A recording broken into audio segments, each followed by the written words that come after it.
This is Talking Drupal, a weekly chat about web design and development from a group of people with one thing in common.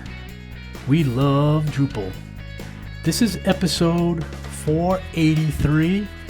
Meet your host, Nic Laflin.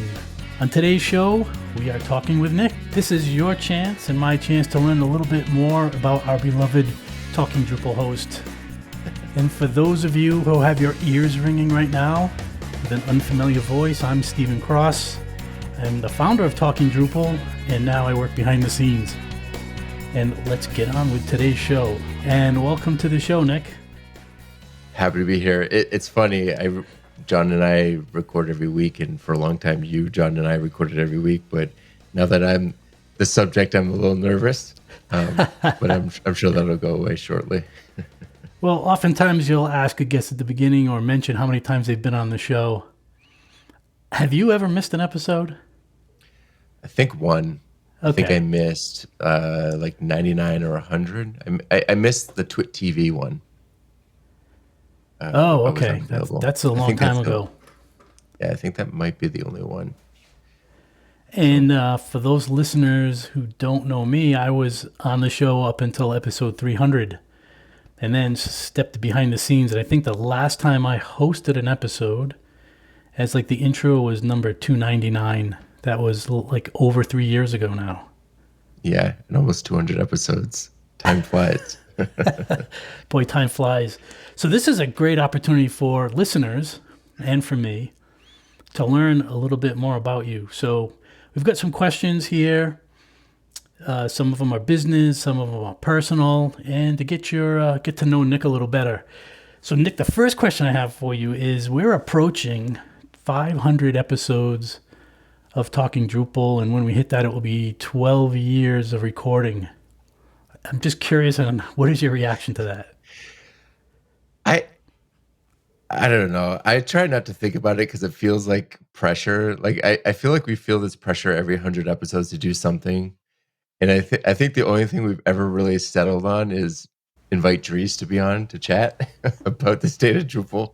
And so hopefully he'll join us again. It'll be good to chat. I mean, that'll be close to, Drupal CMS will have been out for a couple months at that point. So there'll be a lot to talk about. But, when you first asked me and John if we wanted to be on the show, I still remember, I think one of the things that you said is, hey, this is an experiment. If it doesn't go anywhere, it's not a long commitment. And the commitment is exactly as long as my marriage has been, right? I got married like a week or so before. So it's been quite the commitment. The listeners, I think the listeners, and me as a listener now, really view your role in the show as like the developer's voice. You come from the perspective of a coder, a contributor, that kind of person, which is great. It's a great contrast to John, who comes at the show from really a site builder perspective. And I think the dynamic of those two viewpoints always makes for an interesting show because both sides are covered and really interesting questions come up for everyone. What a lot of people don't know is you have another perspective or another job on the show, which is that you do all of the recording, the post-production, and the release of the show. So yeah, I'm curious to know what of that part of being involved with this show do you like and dislike about the work behind the scenes? Yeah, so I definitely like, until I took over the recording, I didn't actually listen to the show. I like hearing it a second time now because it gives me a little bit more insight, I think, into what types of questions are interesting or when we need to restate something, right? Or like ask the question again because there's a little too much crosstalk. So I think before that, you took care of that piece of it, but I think before that I didn't realize, like, in the moment how that can affect kind of the listening experience. So I really like that. I also enjoy the actual active editing. I find I can use that time generally to contribute to something else, whether it's a specific project. Like it's time that's blocked off, so there's no meetings, but while you're listening, you don't have to like be every second editing. So I enjoy like it's kind of like a blocked off time. On the flip side, the piece that I don't like is the amount of time that it Amount of takes. time every single week and it never ends. Yes, and in general, that I mean, this show actually is kind of a consequence of talking about that commitment and time. You know, it's one of the things that we've talked about in the last few, talking Drupal. I don't know what we call it, meeting of the minds to talk about the show itself. The quarterly Um, meeting that we have once or twice a year. yeah, yeah, and the idea is to give John and I a break a couple times a year, and you graciously volunteer to produce a couple of shows during that block, and that's what this is. So this is one of the two during this period. Really, it's not that much of a burden. I've found that I think this is something I need to do about my schedule though. But I found in the last couple of months, it's more meetings have been set on Fridays, which is the day that I edit, which means that I don't finish like the editing piece and the generating piece Yes. until later in the day, which means that I'm scrambling to upload it at the end of the day. And that's the only time I felt pressure, right? Or like I had the same problem, although this was planned. I had the same problem with NetCamp, right? Too much prep for NetCamp, so I didn't have time to Right. edit, so I ended up doing it on the weekend, which Right. once a year is fine. But when my Fridays used to be just blocked off, and so it was really easy and kind of relaxing. But over the last 3 or 4 months, more and more clients have set weekly meetings on Fridays, Right. and so it's become a little more pressure. But there's nothing other than the time. There's nothing. I think a lot of people would find editing tedious, but I enjoy it. I've always enjoyed that part too, actually. One of the problems I had when I was doing it, not in addition to all the other things I was doing on the show at the time, but wasn't religious about blocking off time. And I think that over time weighed on me and crushed me. So let's move on to some things about your business. So our listeners know, because you say it every week, that your business is called Enlightened Development. Yep. So I do have a question on where that name came from, but we'll get to that in a minute. So I think you've been doing your own thing. I'll call you like a solopreneur for about 16 years or so. So Yep. I'm curious. I kind of think of you as working alone, but I don't really know that you do. I don't know if you work on teams of people in other companies. So I'm curious to know a little bit about that structure. Do you really work alone? Do you work with teams? What does your business look like? Yeah. So that's a good question. I Enlightened Development is the company of just one. It's just me. Um, I do. There's kind of like three modes that I work in, right? I have some clients where I'm their only contact, right? They are generally on the smaller side. They need a website, anything that it needs. Sometimes they'll have their own designer, but generally anything that they need, they go to me. Um, those types of clients are usually something. I don't have too many of those clients. The other two types are agencies. So I have a lot of smaller agency clients that they have designers on staff. They maybe have one or two developers, but they just need additional help and want Drupal expertise. And for them, I either serve just as a strict developer or as an architect as well. Those are kind of the two roles that I fill there. But in that case, they have project managers, they have designers, they're finding the clients. I'm just integrating with their team kind of as a developer or an architect. And then the third type is clients that do have an internal team. They have internal designers. They're not an agency. It's one project, maybe not one website, but it's one company. And then I'm just integrating with their team as a consultant. And then again, I kind of do whatever it is that they require of me. Sometimes it's architecture, sometimes it's uh, just straight development. So those are the three types of ways that I work. I would say the majority of it is the latter two, right? It's most of my clients are either agencies or larger companies that have an internal development team. Do you find yourself working on large, long-term projects or a lot of small projects? Um, It's a mix. So Yeah. I have probably, one of my longest running clients has been a client now for 8 or 9 years now. Uh, and it's just one project. That's a big, larger company. I have a couple of smaller agencies that I work with, and I call them agencies, but a lot of them are like one or two person teams too, right? And they have a couple of larger clients of their own. And I've been working on the same project with them for, again, 6, 8 years. But then some of the medium sized agencies I work with, I'll do 3, 4, 5 websites a year with them.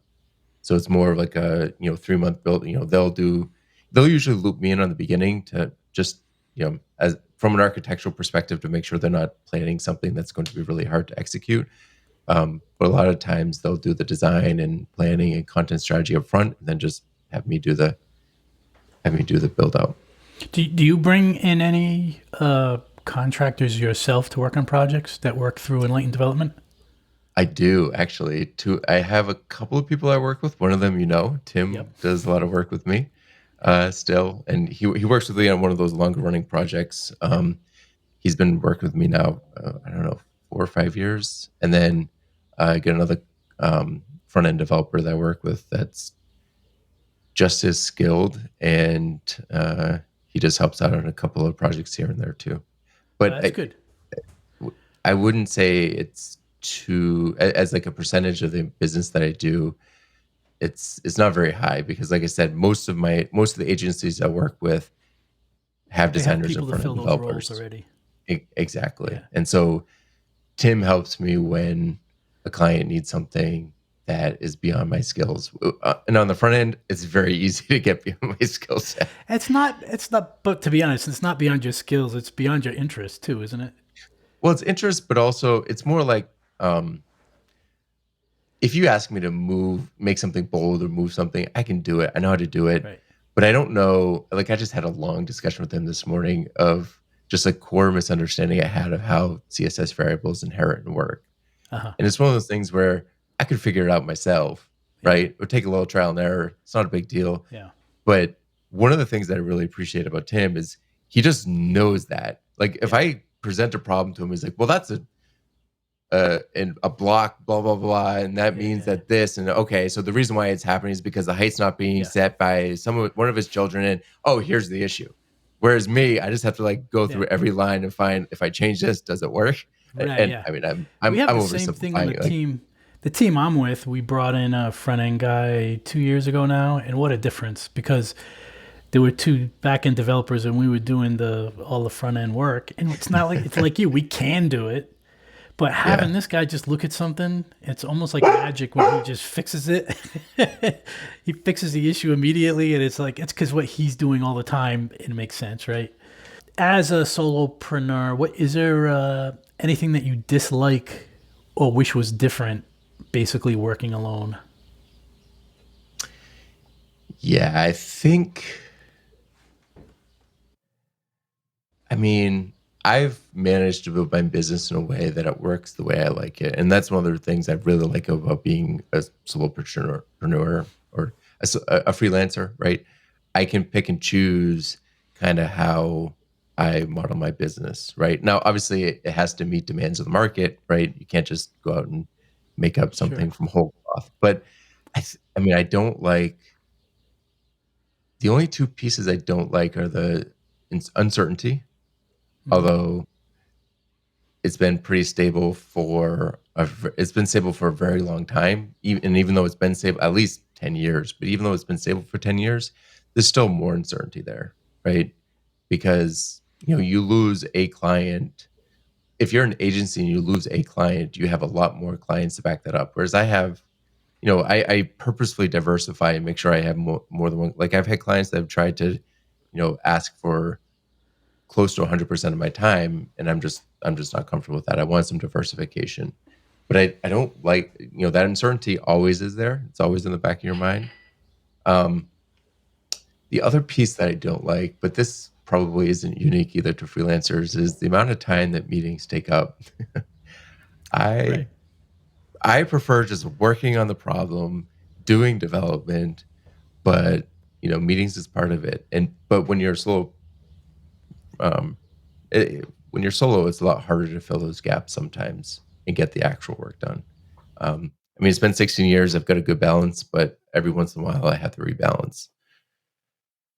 So speaking of filling in the gaps, I was looking at your D.O page preparing for this interview, and I see you have 665 credits for fixing issues on 63 different projects. And you're the maintainer of 12 projects. I'm not sure how many of those are super active. And from listening to the show, you've been talking about doing some more core commitment work recently. So I'm interested to know how important is contribution to you? It seems like it is very important. And Yeah. how do you fit that into what you're doing day to day? So contribution obviously is very important to me. I mean, I feel like it's part of paying back what Drupal has given to me, right? Drupal, even in the early days when I was just a glorified, site builder, and all I was doing was finding scripts online to kind of tweak things or patch things, right? None of that would have been available without other contributors before me, right? And so, I feel like it's, if you're using a tool like this on some level, you should find a way. Well, let me rephrase that. If you use open source, you should find at least an open source project you can contribute to, right? I don't think anybody can contribute to every open source project that they utilize if they utilize open source, but you should pick a few and try to contribute back, right, where possible. How I maintain that in my business, there's a couple ways. One way is recently I've been asking clients specifically if they're willing to sponsor a specific contribution. Sometimes that's been before, sometimes that's been after. For example, I worked on, How have they responded to that question? in general, um, I ask most of my clients to just sponsor a couple hours a week or month or something. I think month, and I didn't get any clients that agreed to do that. Just like blanket contribution. Yeah. Specific issues, especially if it's something that's affecting one of their clients, if it's important enough, they've approved it, and some have just implicitly approved it. Right? If it's a bug that needs to be fixed, I can contribute that back. Right? There was one issue in particular. So like conditional fields in Drupal, which is a module that lets you basically say, hey, show this field if this other field has value X. Yeah. Conditional fields for a long time, since Drupal 9, I think, hasn't worked for paragraphs. And I kept bumping into that issue. It's one of those issues that's been going on for 5 years, has 200 comments on it, and has had multiple merge requests or patches or things. And all it really needed to get it over the hump, like the maintainer said he was willing to commit it, but it needed some tests. And I didn't know how to test. Like I had never written a test for something quite like that. So I didn't know how much time it would take. And I had tinkered with it a couple of times and kept running into blockers, and went to about like 3 or 4 of my clients that all needed it and said, look, will you sponsor my time to do this? And they all said, well, no, because we need it, but it's not that important. And we don't know how much time it's going to take. Right. So finally, I got tired of all my clients asking for it, and it just got under my, like, I don't know how to describe it, but it just like got stuck in my mind, and I kept thinking about it. So I just fixed it. And it took me 12 hours. And I went back to 3 of those clients and asked them if they would sponsor it post Yeah. merge. Yep. And they all said they all, and I mean, I don't know how to do that. So I let them know that I was asking 3, and they all agreed to sponsor 4 hours. That's great. So now the core contribution, that's something I'm actively trying to figure out right now, because, as you just mentioned, I've been doing a lot more core stuff. The amount that I've been contributing to core is not really sustainable long term. The hook work that I've been doing, I saw an opportunity to get something done that would benefit the community greatly, and it looked like I would be able to get it done in a few weeks, where if it didn't get done at that point, I could see it taking 2 or 3 years in the core queue, right? Because Right. every single, one of the things with core commitment or core contribution is generally bigger architectural decisions like this they get discussed, and usually things end up being better in the long run for it, but that means that it's just very, very slow. And so with the hook conversion, I basically, working with checks and several others, they're mentioned on the issue. They helped me immeasurably in the background, but I realized that we could convert them all in a way that they were almost as like equivalent, right? Right. So we weren't fixing any bugs in them. We weren't doing, but we were basically just taking the way that they were and moving them to object oriented. And that has the advantage of being able to convert all of core in one go. And now there's already been countless issues cropping up about like, okay, how should we do this? How should we clean Right. this up? How should we organize this? And that stuff is all great. That should be hashed out. But now we can hash that out, and then module to module, we can go in and clean it up and do it rather than waiting to convert everything. So I think, I don't know.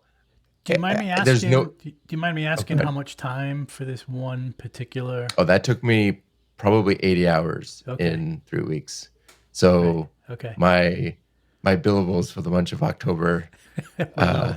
took took quite a hit.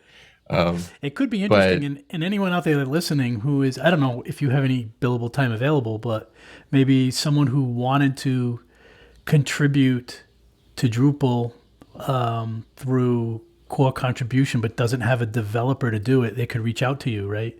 Maybe that could be your 2 or 3 hours a month or a week coming from a client that you don't have yet. yeah, if anybody wants to, in fact, I should reach out to. There's one person in particular that said I should reach out to when I'm considering doing this again, and I haven't, so I should. But yeah, if anybody wants to sponsor time for me to work on core or even modules specifically, I would love to. I would love to have that discussion because yeah, the core contribution bug has bit me. I would love to continue it at the pace that I am, but if I'm being realistic, I can't sustain this for too much longer at the level that I've been doing it. But You're doing too it much has, other free work right yeah, now. yeah, yeah. But they're nice. But the nice thing is, like I said, one of the reasons why I did push through was I saw an opportunity to save the community. I don't even know how many hours of um, just churn and discussion. And like I said, the discussion that needs to happen around that stuff can still happen. It's Right. just rather let's discuss it before we do it. It's like, okay, let's discuss how to organize it now it's been done. And I'm really glad that I did it for a few reasons. One, I mean, other than just being proud of the contribution, but we uncovered, I don't know how many like fairly critical bugs that wouldn't have been uncovered until things started getting converted. So we were able to fix Interesting. at least 3 or 4 things that would have been that they were painful. Some of them were painful to fix and took a few days of work.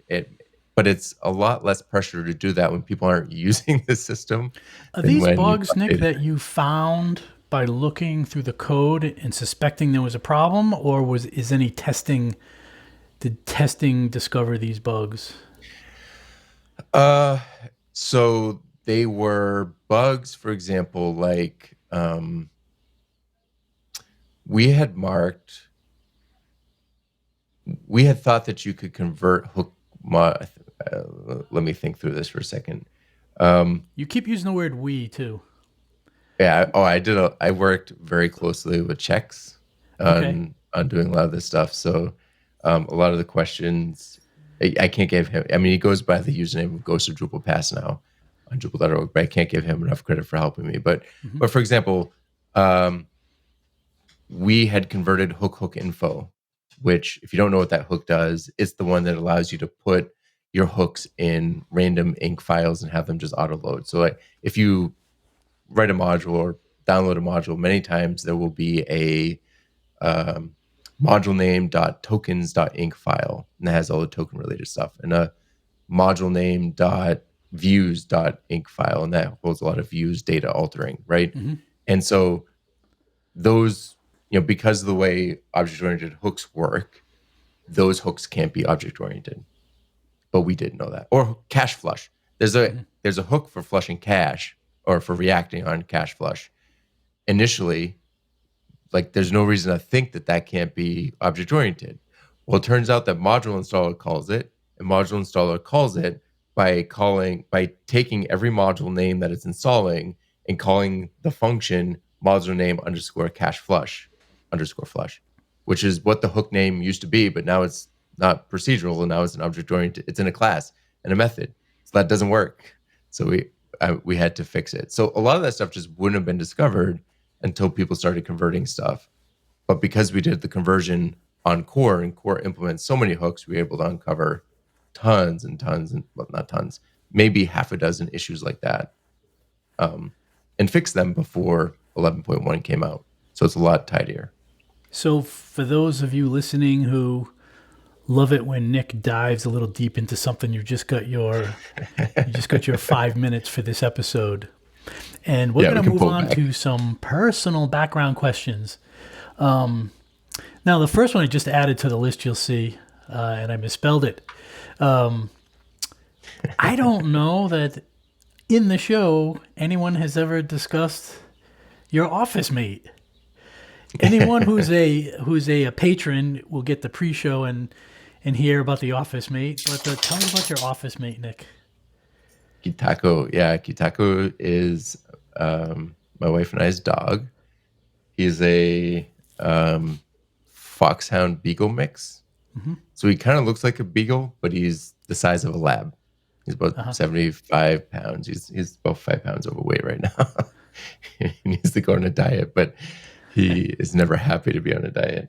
He's going to be 9 Wow, I in remember when you January. got him. Yeah.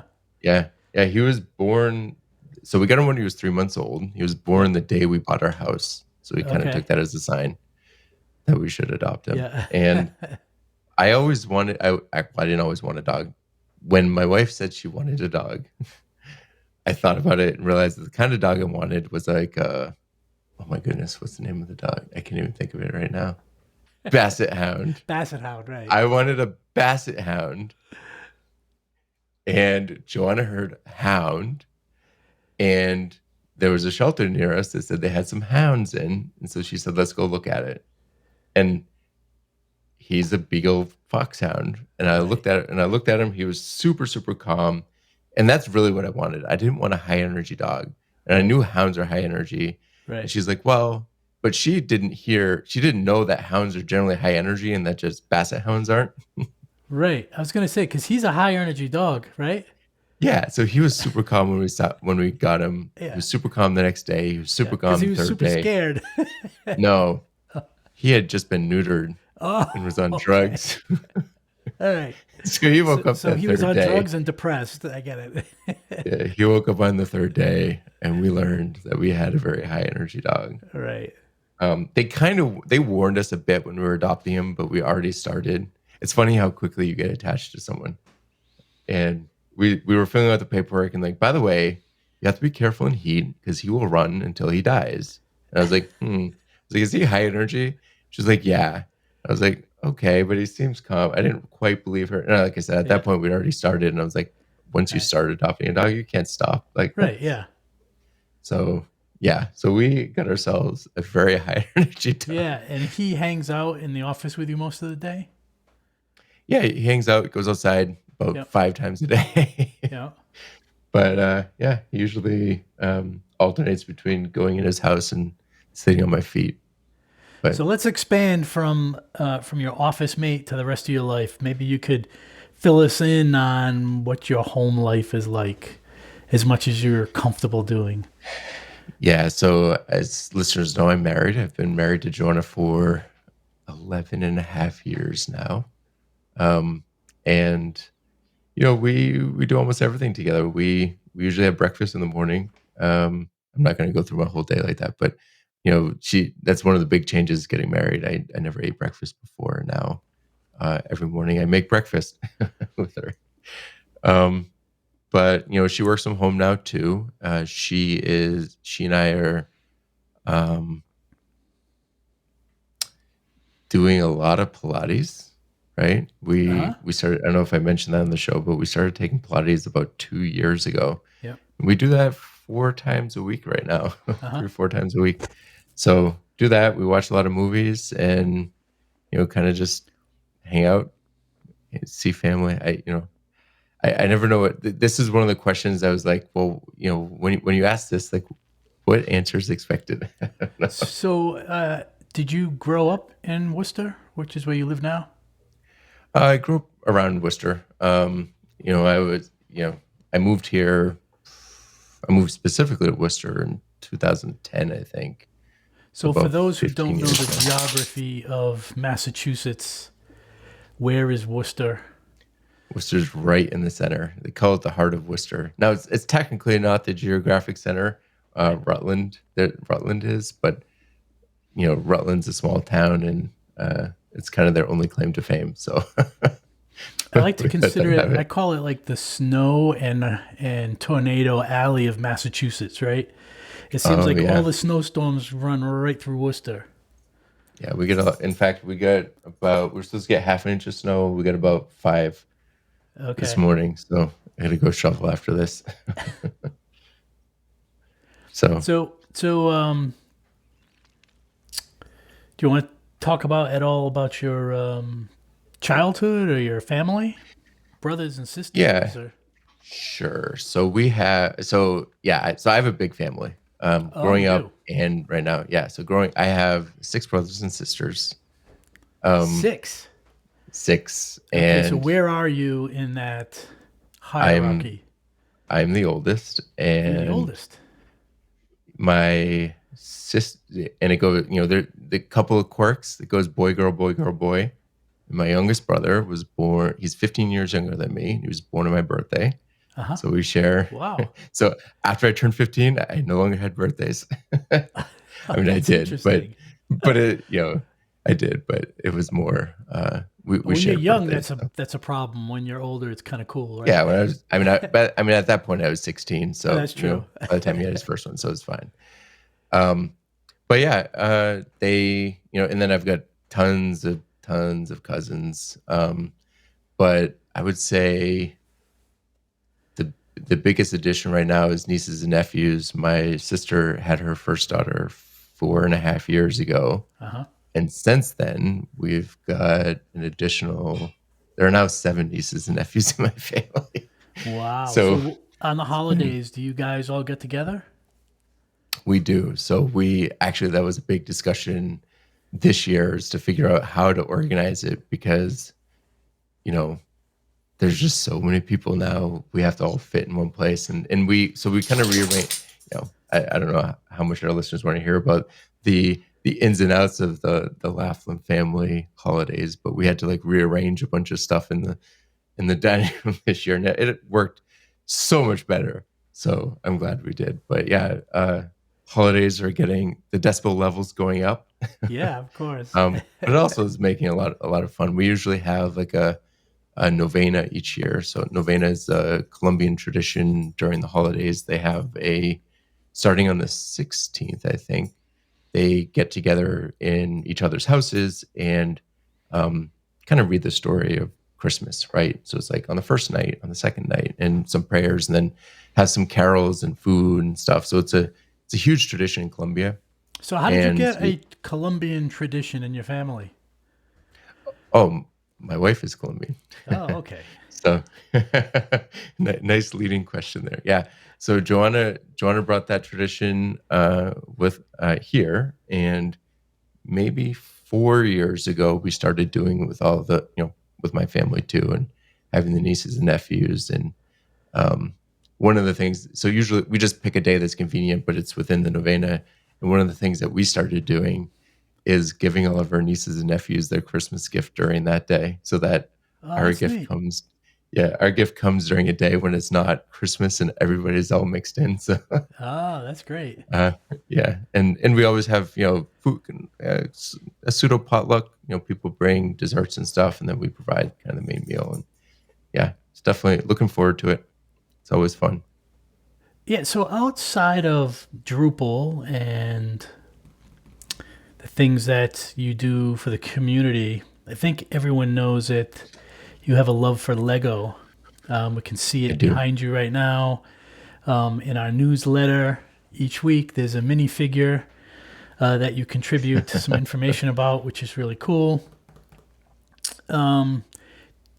So I'm a little bit interested in your Lego stuff. So Sure. do you have any particular collections or sets that you collect, particularly because the Lego universe is so big? Yeah. And would you consider So yourself a collector? I don't even know that. Are you? yeah, I would consider myself probably more of a collector than a, like a custom builder or something, right? Uh huh. One of the things I like about Lego is that there's so many different ways to enjoy the hobby, right? So I'm a collector. I mean, I enjoy building the sets that I collect. I think there are some collectors who just buy boxes and boxes and have no intention of building them. That's not the type of collector I am. Um, I'm a collector. There's people that like to build custom brand new things. There's people that like to do photography. There's people that like to do stop motion, right? There's a million ways to enjoy the hobby. To answer your question, there are three main ones that I collect that I would consider myself, well, a few. The three main ones are the three main ones are the minifigure collectible series, which is a Yeah. series that Lego releases three sets of these a year. There's usually 12 figures in them, and they're either 12 from some IP, like Okay. they've done Marvel, they've Yep. done Disney a few times, they've done Harry Potter a couple times, or from like a custom one that they just make stuff up, right? And so I always get those, right? I have every single one of them, except for there's one called Mr. Gold. And this is the one thing I really don't like about Lego. During their 10th anniversary and the 10th collectible series, they put a gold minifigure, not real gold, like gold Yeah. um, Yeah. chrome painted, in 5,000 boxes. And that's all that there were Yep. across the world. Yep. And it's one of the only like true counterfeit ones. But to buy one of those authenticated is about $5,000 or $6,000. Uh huh. So I will never own one of them. Oh, don't say It's never. I mean, if I find one or hit the Yeah. lottery, maybe, but I can't justify spending that amount of money on a single figure. So that's the main one I collect, and I Do love it you because do you put all of them in case? I've seen the cases that you have. yeah, You don't have to show us on camera, but do you yeah. case all of the minifigures? Well, It's not possible, all is but it? the I've cased all of them, but the most recent probably like 5 series, just because I Yeah. filled the cases I have, and I don't have more wall space to put a Right. new That's what I was case. thinking. I was thinking you'd only have so many walls, right? Yeah, yeah. And then the other two series that I collect, no matter what, are these buildings. So you can see the buildings right there, Yep. and some up here. So those are called the modular building series. I have every single one of those. They just announced the newest one. I don't remember what it is. But I have every single one of those. And those are some of my favorite builds. They're very detailed. They always have funny little details. They're a lot of fun. Um, yeah, so the modular series. And then the third one that I always buy, although I haven't completed this one, is the Christmas set. So the Christmas set, every year they come out with a $100 set. It's one of the only ones that they didn't increase the price on. This Yep. year's was the same price. It's always a great value, and I always make a nativity with it. And again, I Oh, don't neat. I don't have every single one of those because I got in a little too late, and there's like 4 or 5 when they first started. Again, they're 500-600 bucks each. Right. Not planning on. Those are more attainable though. When you get to the point that you Yeah. need to complete your collection. So there's a website called, and this was part of my hobby for a while, though now that I've completed most of my collection, and I'm just buying newer ones, I don't do this as much. But there's a website called Bricklink, and Bricklink it's owned by Lego now as well, but it's kind of like eBay for Lego. You can buy Uh huh. used sets, you can buy used parts, and be its interface is terrible. It's very painful to use. It's very intimidating, but you're getting real Lego. Right. right? And they're very incentivized to make sure things are resolved. Like, and I didn't. You can what you can do is you can build like a wish list that has all the parts of a set, and then buy the pieces piece by piece. By like Oh, okay. now, what I learned is generally that ends up being about as expensive as just buying the set outright because you Right. end up having to pay shipping from each individual person, Right. and you end up in situations where like a lot of sellers have like a minimum price or something, so you end up Yeah. adding some extra stuff to fit. And the big one is you get almost to the end and it's like you need 3 of this part, but this person has one and this person has one, and that now you have to buy 3 things and pay shipping for $10 shipping Right. for 30 cents of parts. And it's like, if you're gonna buy something, just save up the money and invest in buying the set outright. I guess that's good if you just need, if you have missing pieces and things like that. But to put a whole set together like that is difficult, right? Or Well, expensive. well, yeah. The other reason to do it is, well, there's a few other reasons. One is if you're building a custom set, right, Oh, sure. and you Right. just need a bunch of parts of something, right? That's one reason. The other one, and I did this for a while. Like if you want Is there to not a place you can get from Lego to get parts individual? No. only current run and not everything, Oh, that's it. Oh, okay. I didn't realize that. and you can get parts from like the 70s or 60s or Right. whatever in Bricklink. Yep. It's good. So, Yeah, last Lego those are the 3. question. Sure. What's on your grail list of Lego? The things that you hope to get someday other than Gold Man? I mean, that's kind of the only one. I mean, Okay. the other ones are, um, I mean, because I'm a completionist, I would probably like at someday to maybe get the Christmas Village sets that I'm missing, but I don't, I don't have the drive to really complete that series as much anymore. I mean, one that I had fun finishing. Let me get it. I had fun. There was this series that Lego did maybe 5 years ago called the Volcano Explorers. And there were Okay. only 8 sets, and they were all small like this. I completed this though, but those none of them were too expensive, even though they were Yep. used because they were mass market and they weren't that old. But I had fun collecting those too. But yeah, I think in fact I'm kind of on the opposite end of it because there were some sets that I got because when they came out, they were like, oh, that's my holy grail. Like I got the Sandcrawler, I got the one of the I got the Ewok Village, right? Uh-huh. But I don't have space to display them and Yeah. build them. So for the I haven't sold them yet, but for the last probably 6 months, I've been looking at them and being like, you know what? Maybe it's time to let those go because those sets are ones that a lot of people really really want. They didn't have a chance to get them when they were out in stores, and Right. the ones I have are new in box, and just I'm afraid to build them because they're plagued by an issue called brittle brown. There was What I don't is know if you know that? what this is. And there was a 5 or 6 year period, I think, in Lego history, and this has happened with a couple other colors too, but brown is the notorious one. The formula they used to make the Lego brown made the Lego brittle. After a certain age? Yes, after a surprisingly short amount of age, like 1 or 2 years. Really? And That sounds like when a you put them recall. together, yeah. I mean, they'll. So I'll get to that in 1 second. Yeah. But they're brittle enough that you'll put a piece together and it'll shatter into 10 pieces in your hand. Really? And those sets are made almost exclusively from brittle brown. So I bet you I would lose about 10 or 15% of the set. Now, If you built them. if I built them. Now, to be fair, Lego's customer service is great. If you break any pieces, they'll replace them.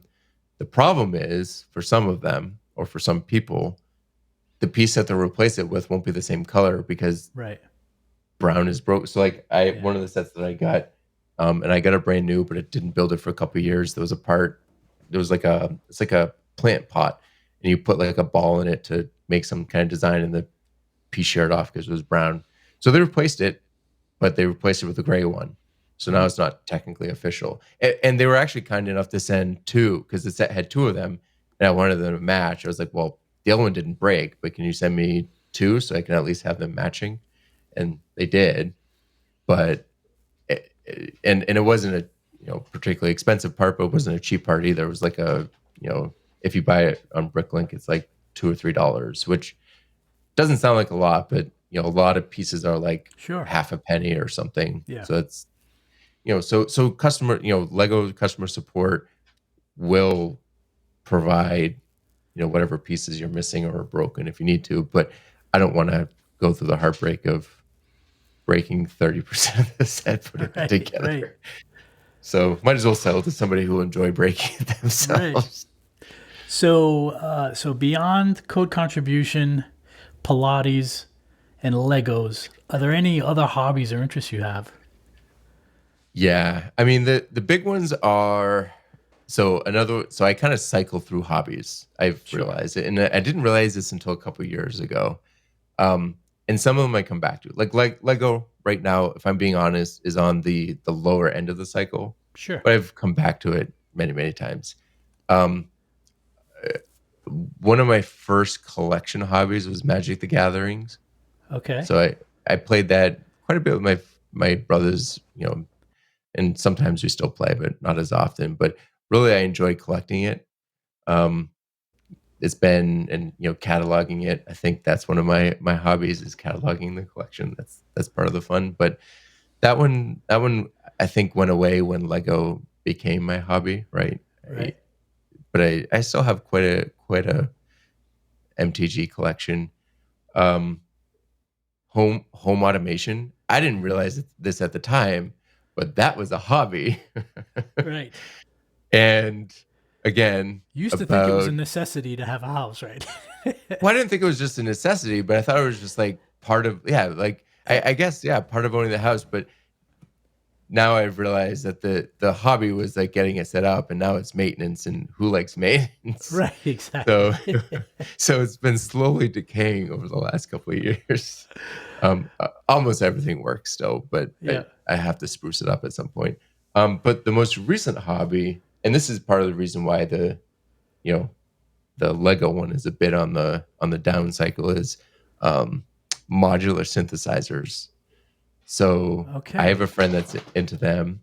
And a synthesizer, I think you know what that is. It's like Sure. a keyboard that can make some sounds. So a synthesizer is made up of a bunch of different parts that they just put together in a keyboard for you. Right. Well, a modular synthesizer allows you to take those parts and buy them individually. So you might have to edit this out depending on how this works. But Okay.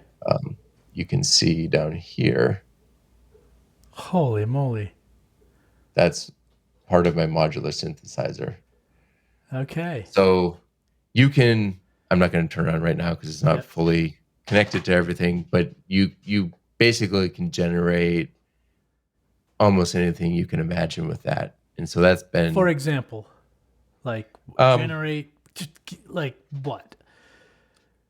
Well, in my case, Yes. Yeah. generally something that isn't always super pleasant to listen to because I don't know what I'm doing yet. But occasionally I make very cool sounds. But so for example, if you listen to a lot of techno or house music, I just got a question for you. I think you have an electrical engineering degree. Am I right? No. No, plastics. Okay. Oh, okay. I thought it was electrical. Plastics engineering. Okay, plastics. So I left that question out. I should have put that question in here. I assume that there's a technical side to this hobby, right? That's about electronics and things like that. There can be. Okay. So I specifically am more interested in what's called the Eurorack. So apparently, I don't know too much about this piece, but there's like 3 or 4 specs of what you can get into modular synthesis. The most popular one is Eurorack. Basically, what that means is, besides like voltages and things aligning, it just means that it will fit in a standard 3U server rack size, right? And the way that they generally work is they usually have like knobs, buttons, things like that, and then you use what are essentially audio jacks, like 3.5 millimeter cables, to connect one instrument to the next. And Okay. so, for example, there's a module that I have called Pam's Pro Workout.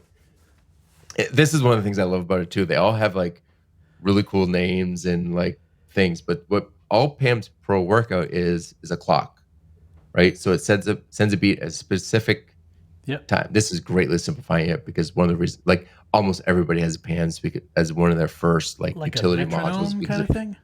yeah, yeah, Yep. and but it's more complicated than that. But yes, so like it has a Yep. button to start it and stop it.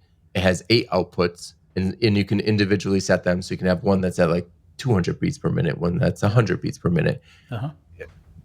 Way more features that I'm glossing over. But basically, when you're running a bunch of different things, you want to make sure they're all at the same beat or some predetermined different beat that's compatible, right? And so that module is just the clock, right? The one that the first one that I bought that was actually useless because I didn't have anything else was is called the what is it called? It is called a Pet Rock. And I bought it because the person that built it fully open source, Mm-hmm. both hardware and software, and he sold it at cost. And so if you buy it at cost, I mean, I paid more because I wanted to support it, but like it cost $20. Yeah. You know, what it was not expensive at all. But and the idea behind that one is you put a signal in, generally a clock, and it takes the day of the week, the phase of the moon, and the mood changes every month. So there's 4 moods, and then generates a randomized output based on the input. So every night at midnight, because the day changes and the phase of the moon may or may not change, for the same given input, it's going to have a different pattern output. And I Interesting. just thought that was fascinating. Yep. And then, so they always have things like that. And then there's, um, I mean, there's just a lot to get into there. So you can use it to make general synthesizer sounds, like any kind of electronic music that you listen to. Not any, but a lot of it will use something similar to whether it's in software or full synthesizers. Will use things that can come from a modular synth. So that's my current hobby. That's what I've been spending a lot of my time reading about and Well, maybe in researching. a future show you could give us a little sound sample that we could use for an intro or an outro or something. Yeah, I can look. I have some recordings. I can see if Yeah, I have that'd be one pretty that. cool to put in. If you had one, I could include with this show. Send it off to me, and I'll Yeah, put it I as can the do that. outro music. Yeah, I can do that. And then Let's just not give me call a it little. music. Let's not be that ambitious. Outro sounds. Okay. I mean, to be clear, so one of the things I like that I think this is one of my philosophies. Hobbies are hobbies; they're meant to be fun, right? Yeah. But a lot of times it's good to have a goal around it. Hmm. And one of my long term, two of my long term goals with this hobby, unless I decide to stop paying attention to it for some reason, which I think is also fine. But 2 of the goals I'm working on, one is understanding how it works well enough that I can turn it on and make a sound approximately close to what I want to. Because a Okay. lot of what I end up doing right now is Surprising plugging yourself. things in. Yeah, plugging things in, turning knobs and going, oh, that sounds horrible, but I have no idea why. Oh, that sounds cool, but I also don't know why. And so if you change anything, you can't get, and sometimes you set something up in a way that you turn it off and turn it back on, and it doesn't make that sound again. And so one of my goals is understanding, I guess, the theory behind it well enough to know, like, if I plug this in here to here, it will make a pleasant sound, or maybe not pleasant, but the sound that I want it to make, right? Right. Because more often than not, right now, many times, like for example, I have a semi modular called the East Beast. It's great. Semi modular just means it has a lot of like built in pieces, so you can kind of like it's good for a starter thing because it has all the pieces you need to make noise, right? But when I pass through that and use that to try to drive something else, the it doesn't make any noise unless I turn the attack almost completely down. An attack, if you have an Hmm. envelope, the attack is the first part when it's going up. It only works if the attack is almost off, meaning it's like almost immediate, like it doesn't exist.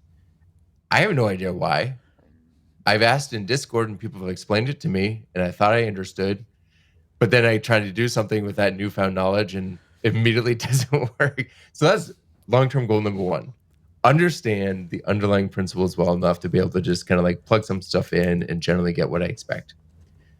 Long-term goal number two with this hobby is, and I didn't realize when I made this goal how long-term this is. This is probably a couple of years, if I'm being honest.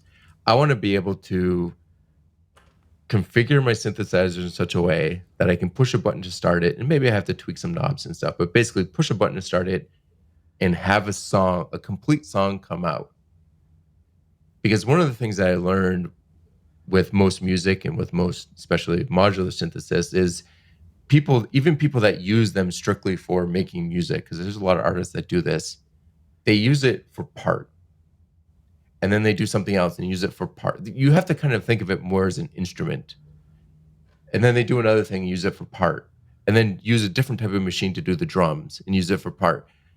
I want to be able to just like push a button and have the whole song come out. But that's going to take a very long time. Well, speaking of goals, one of the questions I have on here for you was, or still is, do you have any dreams or goals you're currently working towards? Do you have others that are not related to modular synthesis? Yeah. So, I mean, I think it's always important to have goals. I think, I mean, the only ones that really will talk about are work. I think one of the big ones, we kind of already touched on this a little bit, but one of the big ones I'm working on now is figuring out how to keep my business sustainable while contributing to core.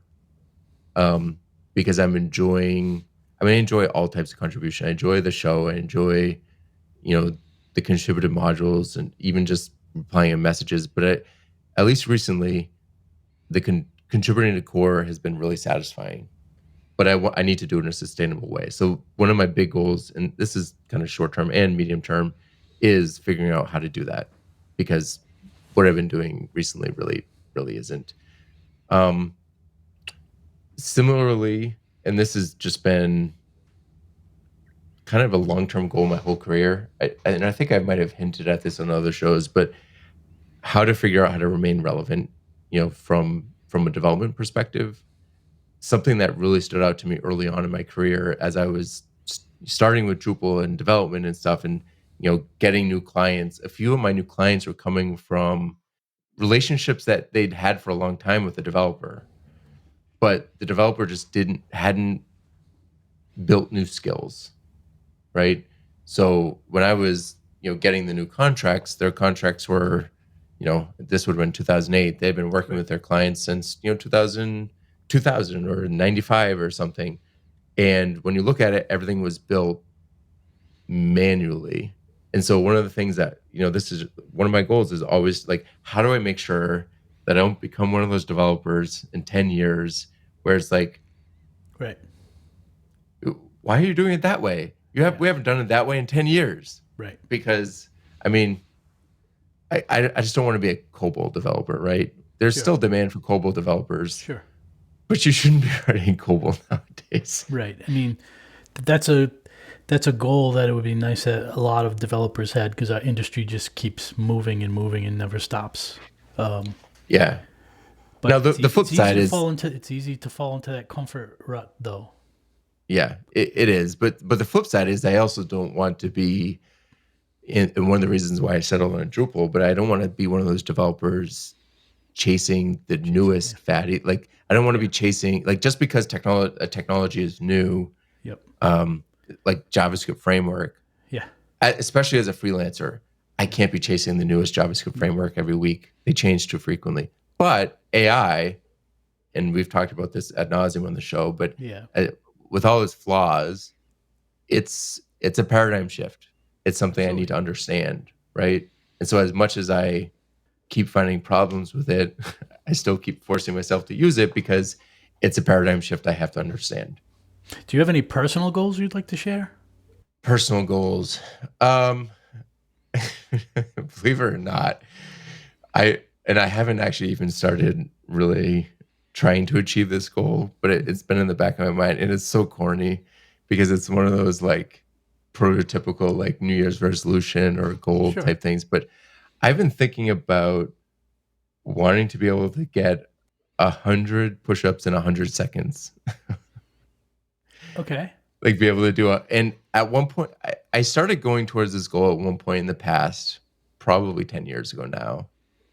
And I never achieved it. I How mean, close did you I get? did get I could do 60 in 60 seconds and I Oh, could okay. and then I would very quickly flag off at that point and That's very I probably difficult. get I probably got to I mean at that point I was in the best shape of my life. It was before I got married. I was when I was fencing. You're not going to I blame your was marriage. No, don't do no, no, that. no, no, no, no, no, no. Okay. I will rephrase that, but I will not rephrase it, but I will clarify in a second. But at the time, I was single, so I was going to the gym like Right. 8 hours a week Right. and going fencing another 10 hours a week. Right. And so, Fencing. um, Let's add that to the list. Okay. yeah, I used to fence. All right. So, but yeah, so at that point, but I finally feel like with Pilates, I've gotten to the point where I could probably do that again. And I've been thinking, I don't even remember what I was reading or watching. Um, and I was like, you know what, it'd be nice to see if I could actually achieve that goal again. So maybe next year. Yeah, that's an interesting one. So as we come closer to the end of this episode, I wanted to jump back into Drupal a little bit Sure. and end on a Drupal note for Talking Drupal. Drupal has changed significantly, right, since our first episode 000. If you remember Yes. back then, I think Drupal 7 was just out, maybe 13 years ago. Does that sound right? Or 11 years 2011. ago? Yep. Yeah. And Drupal itself, like we've kind of gone through these phases of, Drupal is going to focus on the enterprise. Drupal is going to focus on API first. Drupal is going to focus on ambitious site builder. Drupal CMS. We keep as a product, it kind of has evolved into different focuses. So I'm curious as to what do you think today about Drupal as a product? And maybe what are you most optimistic about with it? I am obviously biased This is a for biased Drupal. show. I know, but I'm really optimistic. Um, I think I think Drupal had been stagnating for a while. I think the recipes initiative, I think Starshot, I think a lot of those have breathed a lot of new life into it. I think the AI project, like I said, as much as I think AI has things that need to be solved, I think that has brings a lot of optimism. I'm really excited about the future of Drupal.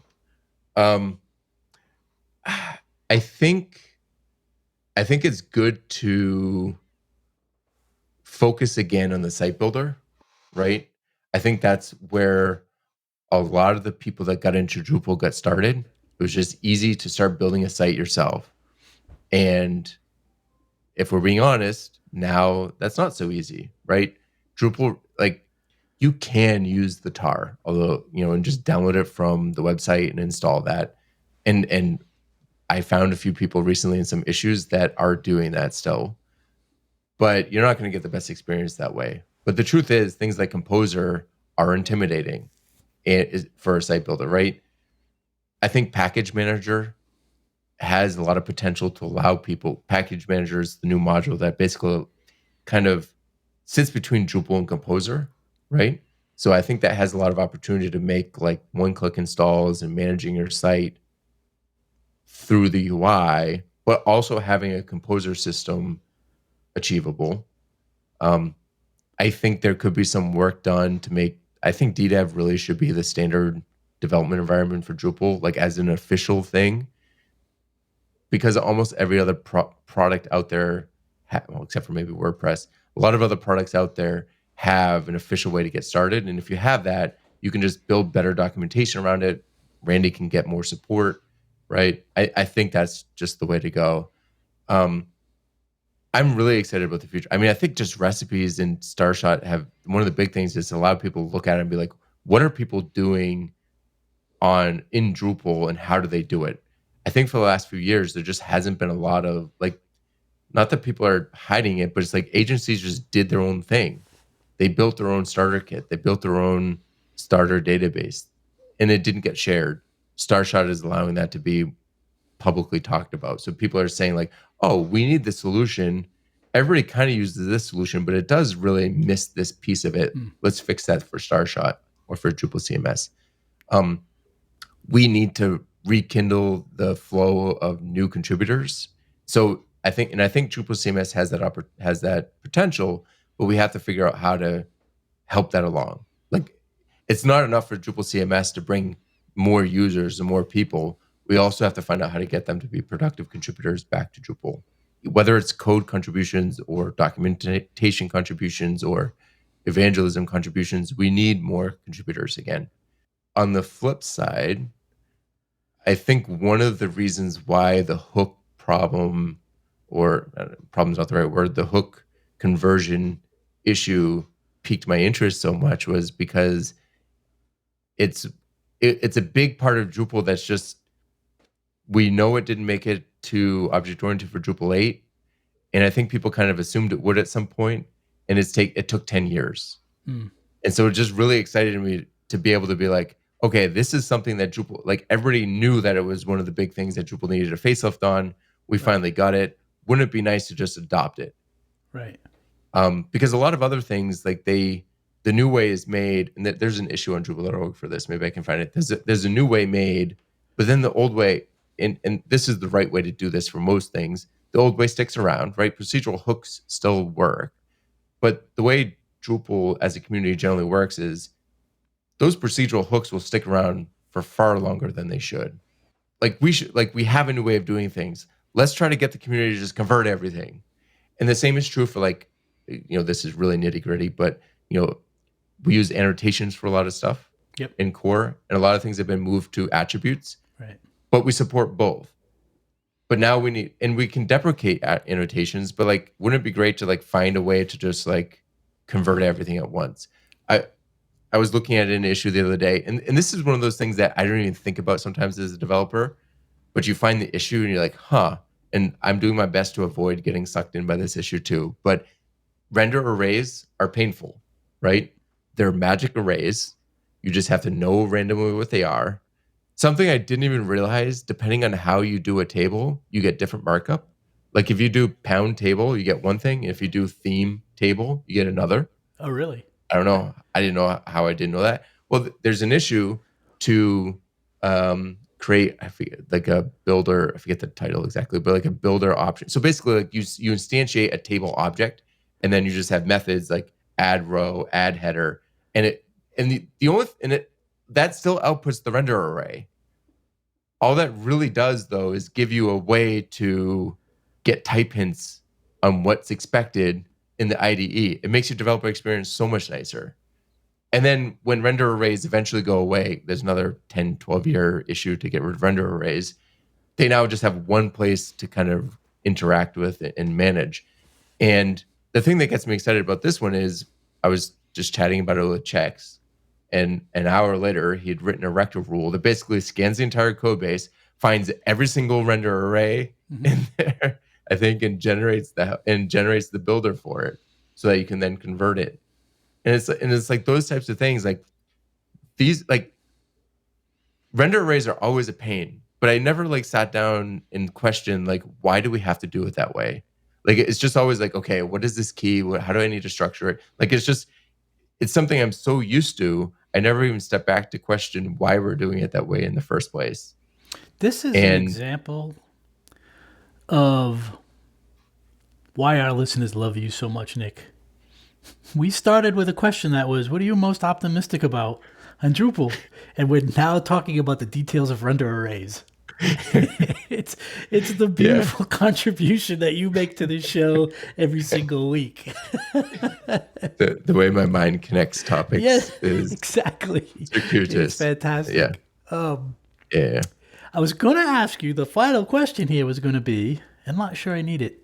I'm going to ask you anyway, but I'm going to leave you to 30 seconds to answer it, okay? The question is, Over 482 episodes, you've had a number of pet peeves that you have harped on over the years. So, if you God. could change one thing about Drupal, the product, or the community, just one thing, big or small, what would it be? You can't say render arrays. No, it would be willingness to make changes in core that aren't perfect, that are incremental improvements.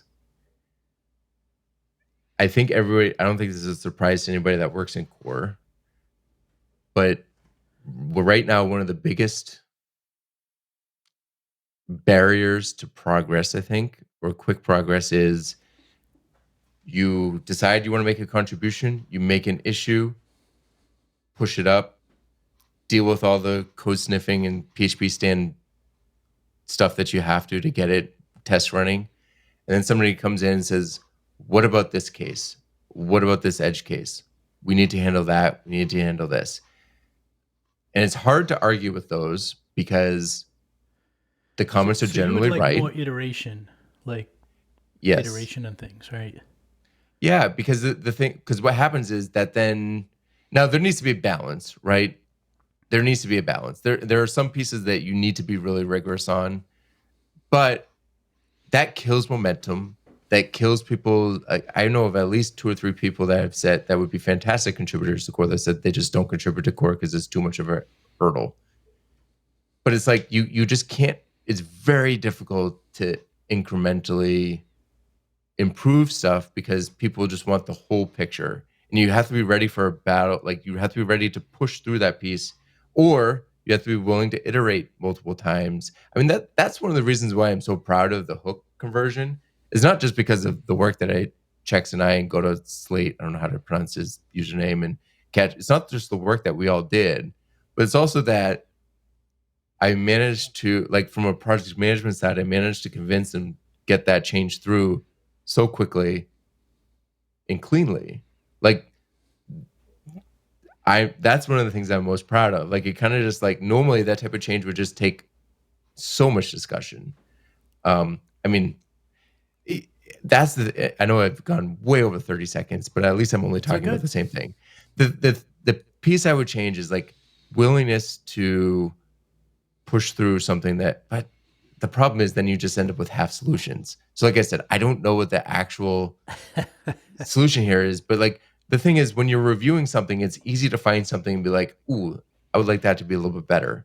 And Hmm. if you're the person contributing, especially if you've been doing it for a long time, that question really quickly becomes um it it sometimes removes your passion for it, right? Hmm. Because but like I said, there are some things where you really have to be very rigorous and very nitpicky. Um, like for example, layout builder. Lay, I have a love hate relationship with layout builder. It's great. It solves a problem that you can't solve elsewhere. If we attach the level of rigor we do to a lot of core issue queues, I don't know if layout builder ever would have made it into core. Oh, okay. But then again, there's a lot of painful things still about layout builder that like Right. it just doesn't integrate quite right with the rest of Drupal. Some of that is due to layout builder. Some of that is due to long-standing issues with views, right? I think now, as much as I curse layout builder when I need to dig into the internals, is it better that it's in Drupal?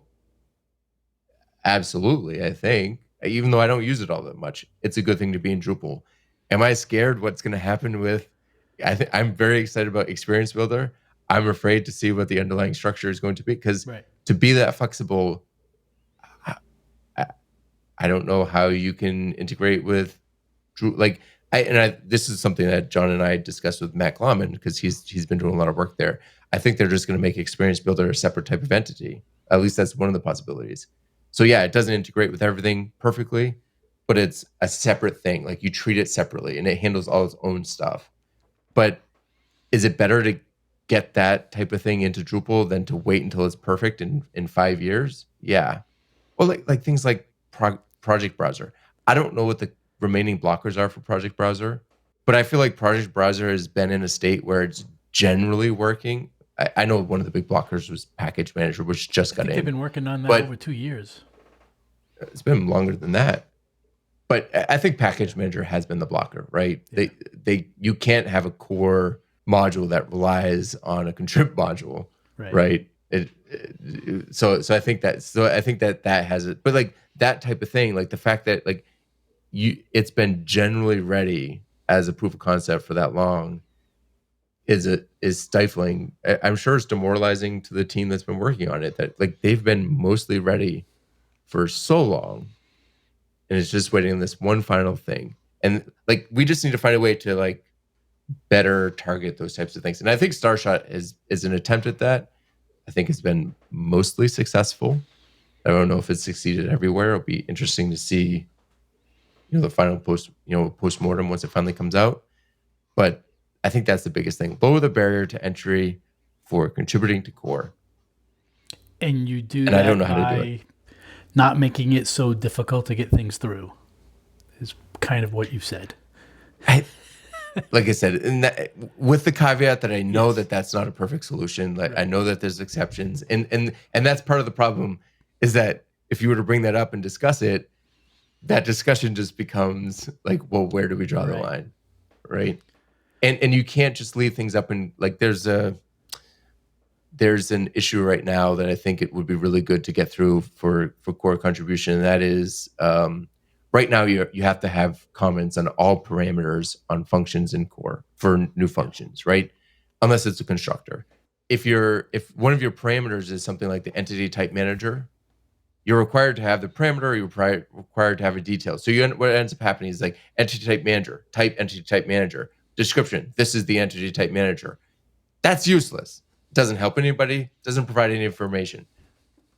The issue right now discussing removing that requirement is almost 110 comments. It's been going on for 3 years, I think. But and most people agree that we can just remove it. A lot of the discussion around it, though, is like, okay, where exactly is the line? How do we make this an automatic test? Because if you just leave it up to the developer looking at it at the time, you'll miss so many cases where you actually do need the comment. Like you need to have a way to test something like that. And heuristically, it's really easy as a human to look at it and be like, yeah, in this case we need it, in that case we don't. From a testing standpoint, that's not as easy. And it also depends on the level of the developer. If somebody's really familiar with core and Drupal and all that stuff, that description might not be helpful at all. For somebody new to Drupal, it might be. Although that example, I can't imagine like this is the entity type manager on a variable called entity type manager. Probably not helpful for anybody. So But there you have it. That's Nic's 30-second answer to how, what's the that one was thing really you would 10 minutes. change. I think that was 10 minutes because I think you said 30 seconds and it was 119. And it's currently 128. Oh my Oh, God. Nic. So thank you so much for joining me. I'm glad you agreed to, and I didn't think you would, but I'm so glad that you agreed to do a show that you opened up a little bit about your personal life and business life. And for those listeners who wanted more Nic Laflin, boy, you got a good dose today. Thanks so much, Nic, for coming on. No, Is I there appreciate it. anything that you wanted to mention today that you didn't get a chance to? No, I appreciate. I just want to thank you for everything you're doing behind the scenes too. I don't think we say it enough on the show, but you are, you're not, hosting the show anymore, but you are always participating. You're always commenting, and when you can, you're listening to the show live while we're recording it and adding to it still. So, and I appreciate you taking, these 2 weeks. This is the first 2 week break I think that we've Ever done. had? So yeah, I'm looking forward to the break, and I appreciate you taking on the editing. I know how Yeah, much work it is, um, but yeah, no, I still love the show. I'm there are so many things that I wish we had found earlier, but obviously iteration is part of it. Like I wish we right. had come to guest host sooner. I Yeah, wish we had come to splitting up the responsibilities sooner. Like so many things I wish we'd done yeah. sooner. Live and But learn, though. I'm proud of where we are. Thank you, Looking forward. Nic. So if you have any questions or feedback, you can reach out to Talking Drupal on Twitter with the handle Talking Drupal, or by email at show@talkingdrupal.com. You can also connect with the hosts and other listeners on Drupal Slack in the Talking Drupal channel. You can promote your Drupal community event at Talking Drupal. You can learn more at talkingdrupal.com/TD promo. You can also get the Talking Drupal newsletter, which comes out once a week, most of the time on Thursdays. Depends on how busy I am. In there, you get information about show news, upcoming events. You learn a little bit more about the guests. And we do have articles posted every once in a while. So that's at talkingdrupal.com/newsletter. And a special thanks to our patrons for supporting Talking Drupal. We really appreciate you. You can choose the Become a Patron button on talkingdrupal.com to learn more about that. Nic, if anyone wants to get in touch with you, how would they do that? You can find me at Nixvan, Nicxvan, pretty much everywhere. And you can find me, Stephen Cross, at Stephen Cross. If you've enjoyed listening, we've enjoyed talking. See you guys next week.